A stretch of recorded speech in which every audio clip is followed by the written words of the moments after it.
A very good morning to my all 10th class students. आज हम करने जा रहे हैं chapter number 10 part number 5।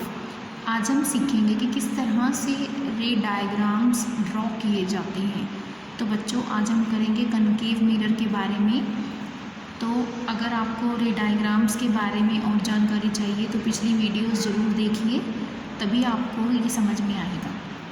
Okay, part number 3 देखना पड़ेगा तभी आपको समझ में आएगा। तो बच्चों ये मैंने कनकेव मिरर ड्रॉ किया है। कनकेव मिरर कौन सा होता है? अगर आप घर में जो चम्मच यूज़ करते हैं उसका अंदर वाला जो हिस्सा है वो कनकेव मिरर है। मतलब उसमें अगर आप देखते हो तो वो कनकेव मिरर के सारे फंक्शंस आपको उसी में नज़र आएंगे। ये मैंने बाहर की तरफ ही ड्रॉ किया है, इसका मतलब ये पॉलिश है, बाहर से पॉलिश किया, मतलब कांच का टुकड़ा जिसे बाहर की तरफ से पॉलिश कर दिया और अंदर उसके गहराई है, तो ये कनकेव मिरर बन गया है। ओके, तो कनकेव मिरर का ये जो सेंटर है वो है C और P है पोल। सेंटर से लेकर पोल तक का जो डिस्टेंस होता है उसे बोलते हैं रेडियस ऑफ कर्वेचर, और रेडियस का जो हाफ होता है उसे बोलते हैं फोकस। और ये C, F और P ये तीनों जिस लाइन पर ड्रॉ होते हैं उसे हम बोलते हैं प्रिंसिपल एक्सेस। अब बच्चों इसकी ना 6 सिचुएशंस हैं, तो मैं आपको बताने जा रही हूँ कि किस तरह से हम रे डायग्राम ड्रॉ करते हैं। बहुत ही ईजी मेथड है। सबसे पहले इसके हमारे इस रे डायग्राम को करने के 7 पार्ट्स हैं। तो फर्स्ट पार्ट क्या है कि ऑब्जेक्ट जो है वो इन्फिनिटी पर है। ऑब्जेक्ट कहाँ पर है? इन्फिनिटी पर, मतलब रेंज से बाहर है, नज़र नहीं आ रहा। तो शीशे में किस तरह का नज़र आएगा। सेकंड है कि ऑब्जेक्ट जो है वो C के बियॉन्ड है, मतलब C से परे। आप देख रहे हैं इसमें है क्या, पहले यहाँ पर है ऑब्जेक्ट, ठीक है, पहले यहाँ, फिर यहाँ आएगा C के बियॉन्ड, फिर C पर, फिर C और F के बीच में, फिर F पर और F और P के बीच में। तो ये अलग अलग केसेस हैं। सबसे पहले तो इन्फिनिटी पर, फिर ये है C के से बियॉन्ड।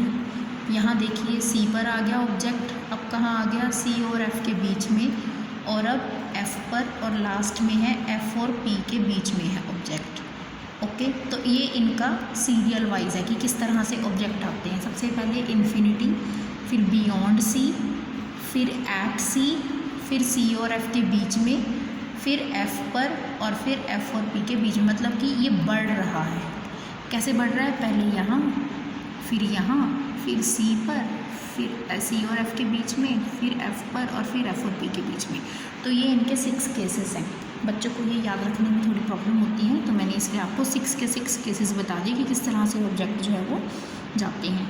तो अब सबसे पहला रूल क्या था हमारा? सबसे पहला रूल क्या था रिफ्लेक्टेड लाइट का, कि अगर कोई लाइन पैरेलल है, ये हम ड्रॉ कर रहे हैं पैरेलल, आपने स्केल्स यूज़ करने हैं। ओके, ये लाइन क्या है? ये पैरेलल लाइन आ रही है, ठीक है। तो ये कहाँ से पास होगी, कहाँ से जाएगी ये? जो लाइन प्रिंसिपल एक्सिस के पैरेलल होती है वो कहाँ से जाती है? वो जाती है फोकस से। ओके, ये फोकस से चली गई है। अब एक और अगर लाइन मैं यहाँ से ड्रॉ करूँ, वो भी प्रिंसिपल एक्सिस के पैरेलल है, तो जो लाइन प्रिंसिपल एक्सिस के पैरेलल होगी वो कहाँ से जाएगी? वो जाएगी फोकस से। ये रूल है, अभी हमने पिछली वीडियोज़ में रूल्स पढ़े थे, ठीक है। तो ये कहाँ मिल रही हैं?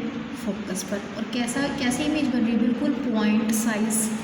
कैसी बन रही है? देखो ये दोनों लाइनें जब कट करती हैं ना, तो ये लाइन आपको दिख रही है प्रिंसिपल एक्सिस वाली, इससे डिस्टेंस देखा जा रहा है, तो इससे तो डिस्टेंस है ही नहीं बिल्कुल भी। तो इसका मतलब बिल्कुल पॉइंट साइज इमेज बनेगी, मतलब नज़र ही नहीं आएगी। हाईली डिमिनिश हम इसके लिए वर्ड यूज़ करते हैं।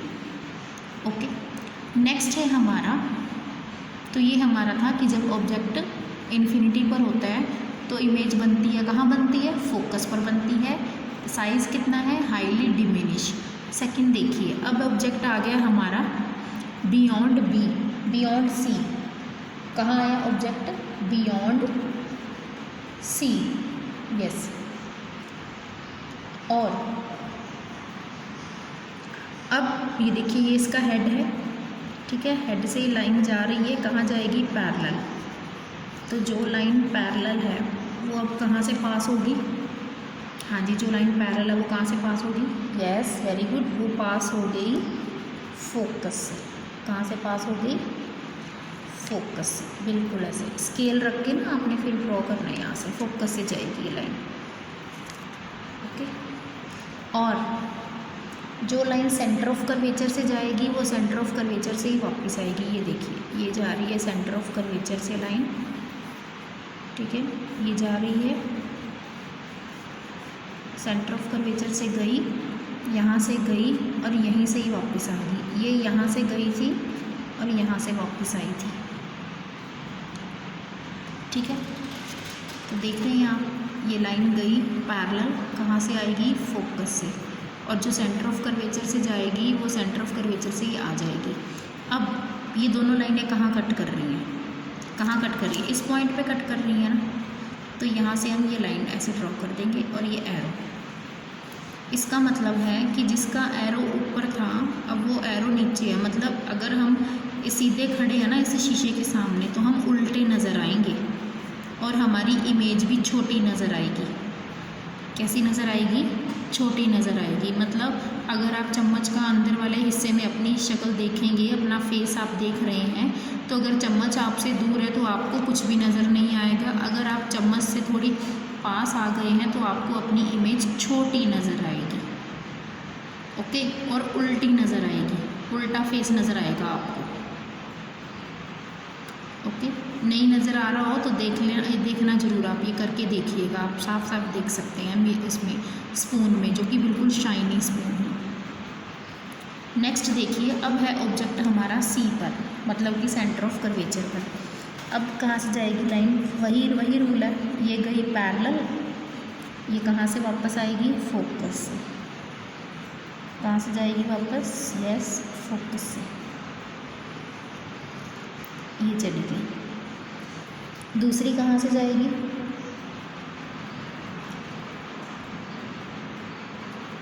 जो लाइन पैरेलल थी वो तो चली गई फोकस से, और जो फोकस से जाएगी वो कहाँ से जाएगी वापस? ये जा रही है फोकस से, ठीक है। ये देखिए, ये गई फोकस पर और फोकस से ये हो जाएगी पैरेलल। यही किया था ना हमने कि जो लाइन फोकस से जाती है वो कहाँ जाएगी? जो लाइन फोकस से जाएगी वो प्रिंसिपल एक्सिस के बिल्कुल पैरेलल हो जाएगी। तो ये यहाँ बन गई इमेज। तो अब ये दोनों लाइनें कहाँ कट हुई? यहाँ पर कट हुई। तो यहाँ से बिल्कुल हमने ऐसे लाइन ड्रॉ कर दी। तो यहाँ देखिए इमेज कहाँ बनी? बिल्कुल उसी के नीचे और उल्टी। इसका मतलब सेम साइज़। कैसी इमेज बनी? Same size. जितना ऑब्जेक्ट का साइज़ था बिल्कुल उतना ही इमेज का भी साइज़ बनेगा। अब हमारा ऑब्जेक्ट कहाँ पर आ गया है? सी और एफ के बीच में। अब कहाँ आ गया ऑब्जेक्ट? सी और एफ के बीच में। तो जो लाइन बनी थी पैरेलल वो जाएगी फोकस से। आपने स्केल का यूज़ करना है बच्चे।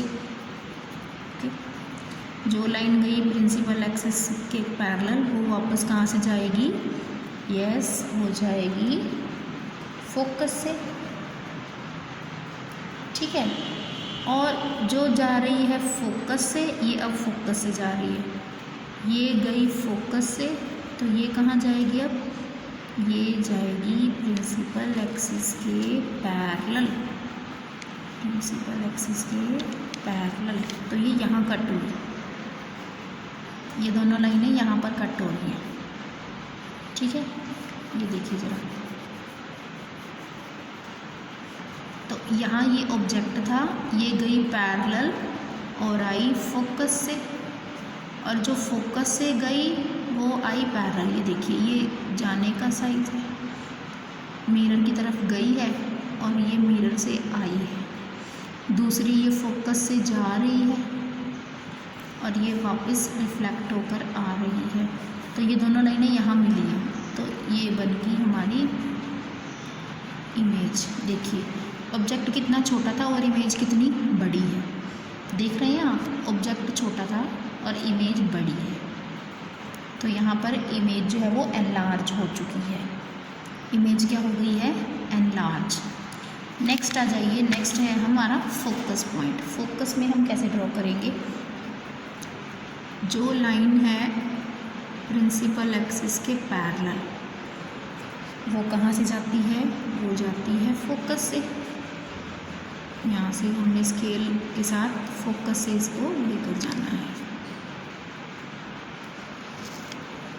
ठीक है। और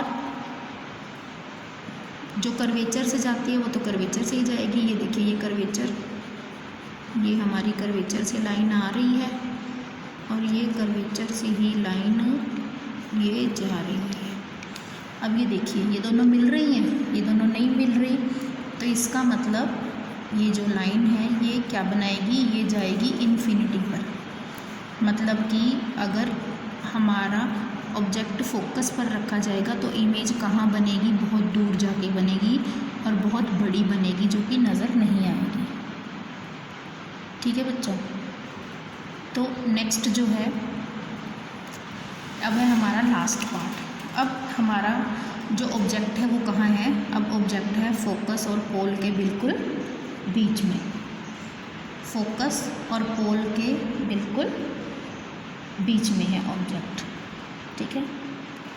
तो यहाँ से लाइन कहाँ जाएगी, फोकस तो है नहीं यहाँ पे, तो ये गई पोल पे, कहाँ गई, पोल पे, और पोल से ही वापस।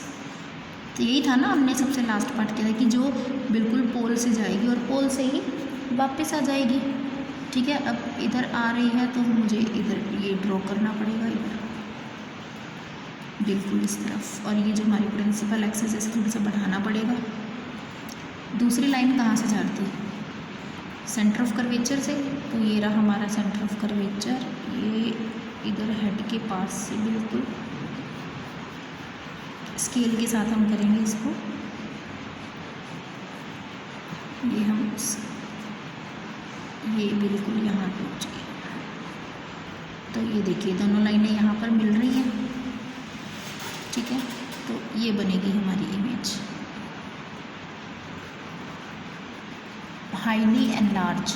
ये देखो थी कितनी छोटी और कितनी बड़ी बन चुकी है ये, और बिल्कुल सीधी बनी है, मतलब ये भी सीधी थी, ठीक है, और ये भी सीधी बनी है।